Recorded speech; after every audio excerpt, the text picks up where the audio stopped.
Hi and welcome back to the Ruby Tuesday. My name's Ruben and this is my review for Ghost in the Shell SAC 2045 Season 2.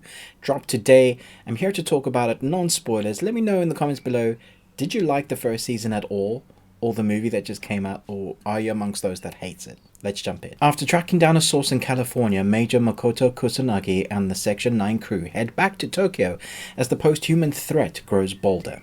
Okay, so there are 12 new episodes. Recently, Netflix dropped a film of season 1 that was combined but had new scenes in it and a new shell shading to kind of get away from that porcelain look of the characters. It gave it more depth, and I actually thought that the film was much better than season 1. I thought season 1 took ages to get into the story. There was no emotionality to the characters, mostly because of one reason, which we'll talk about in a moment. And so I went into season 2 with much trepidation, not expecting to enjoy it at all. And maybe because my expectation was so low is the reason why I kind of enjoyed this season. Now, don't get me wrong. The things that were the issues before are still there. The characters still very much look like porcelain dolls. You get worried for them that if they were to actually crack a smile and their faces were to move, you would worry whether their faces would crack and they would break down and die, because they're so robotic in facial structure that it's really hard to engage with them emotionally, because you don't ever see their face give off any emotion. The only emotions you get from them is the shell shading kind of line over their faces to give a bit of contortion. So they've been added a bit with the texture to make them look like they have emotionality. The emotion that you get is through the voice work. And I would say the original voice work is great, but I didn't mind the American. I thought that actually worked quite well as well. I kind of watched both half and half, kind of testing it to let you know whether, if you're one of those that don't like listening to the original and you don't like reading, then this time around it'll be okay. So the 12 episodes are about 25 minutes apiece. And for the most part, it starts off pretty quickly. Throughout all 12 episodes, there's actually a hell of a lot more action than there was in season 1. Almost every single episode has a decent action sequence. So getting away from those kind of porcelain character looks, the actual fighting is a lot of fun to watch. If you look at the scenery, when it's not just showing blocky buildings, that kind of artwork looks fairly good. I like the spider robots. They have a lot of characterization in them, and you didn't even need to see facial expressions. You get the expression through the robots' expressions. They're very young in tone, and it adds a little bit of fun to it. But our major storyline here is the post-humans, and I was surprised by episode 3. There's kind of a gut punch that I wasn't expecting. I didn't think I was invested in a character until something happens to one of them, and then you're like, wow, I wasn't expecting that. So that was a nice change. They're willing to do something to a character to kind of invest the viewer more. So when you get those action sequences, it's worth it. So the last 3 episodes are basically all-out action.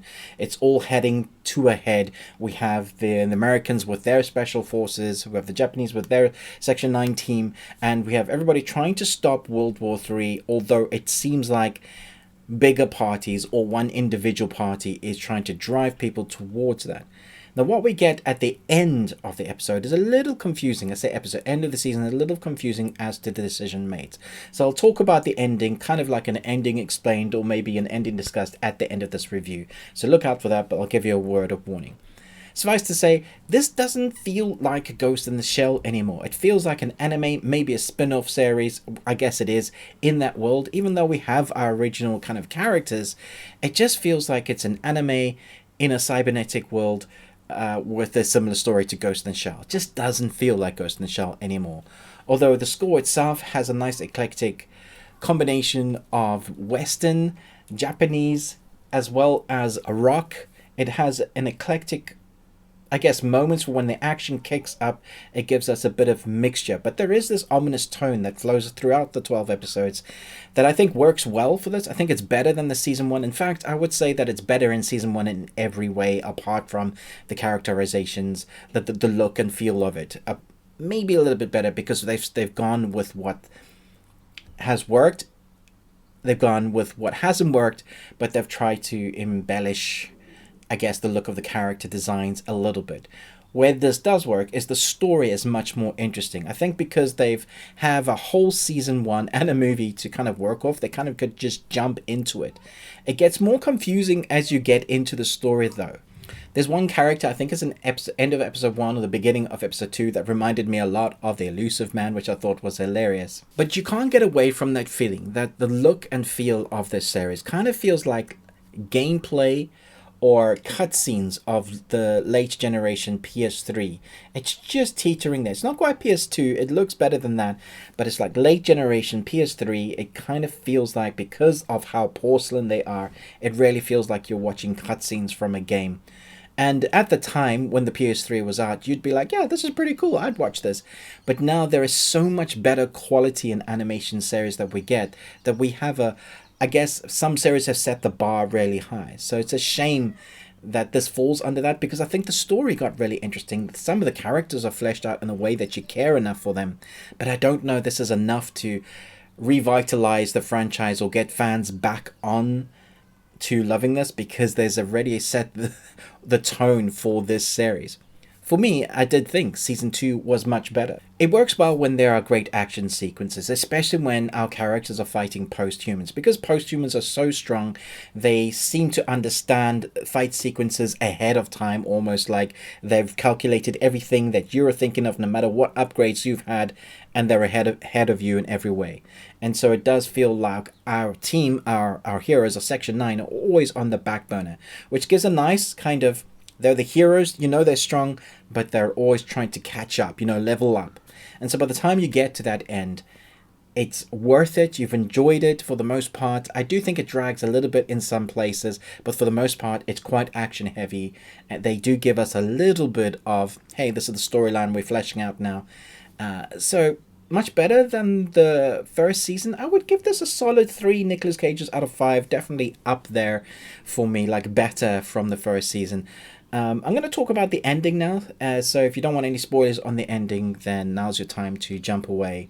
That was your warning. So the ending is very much like an Inception ending. It feels like you're trying to guess, or they're trying to get the audience to guess, is the world still in that double take? Are all humans on Earth still experiencing their ultimate bliss on Earth, or did she actually pull the cables out of the back of the neck?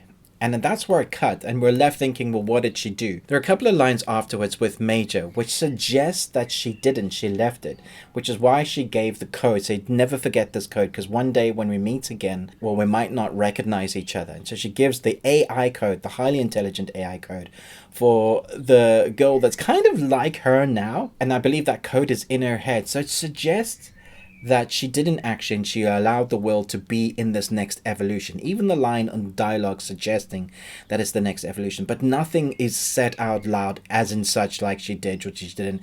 In fact, everybody's out about and doing their business. It doesn't show us which world it is, so it's still kind of up in the air. But for my 2 cents, I think she left the cables in, allowing the humans to evolve and seeing where they would go. If we're gonna get a 3rd season, like she suggested, it might be humans experiencing life out in the stars, which would be an interesting way to go. Let me know your thoughts about this down below. Thanks so much for watching, but most of all, until next time, remember, live long and Tuesday.